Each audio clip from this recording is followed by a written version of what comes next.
Facial സർജന്റെ നാൾ വഴി ഒരു BDS സ്റ്റുഡന്റ് ഒരു സ്പെഷ്യാലിറ്റി ആയിട്ട് മാക്സിലോഫേഷ്യൽ സർജറി ചൂസ് ചെയ്ത് ഒരു ട്രെയിനിങ് പ്രക്രിയ എങ്ങനെയായിരിക്കും എന്ന് വളരെ ബ്രീഫായിട്ട് ഏറ്റവും പ്രധാനം മാക്സിലോഫേഷ്യൽ നല്ലൊരു മാക്സിലോഫേഷ്യൽ സർജൻ ആവണമെന്നുണ്ടെങ്കിൽ അതിനെക്കുറിച്ച് വളരെയധികം പാഷനറ്റ് ആയിരിക്കണം.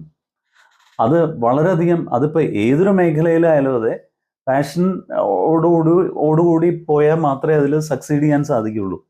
അപ്പോൾ മാക്സിലോഫേഷ്യൽ സർജറിയിൽ ക്വാളിഫൈ ചെയ്ത് അതിൽ നല്ലൊരു നിലയിൽ എത്തണം എന്നുണ്ടെങ്കിൽ ഒരുപാട് ഹാർഡ് വർക്ക് ഉണ്ട് അതിൻ്റെ പിന്നിൽ. അതിൽ പാഷൻ ഇല്ലാതെ അത് നടക്കില്ല പലപ്പോഴും.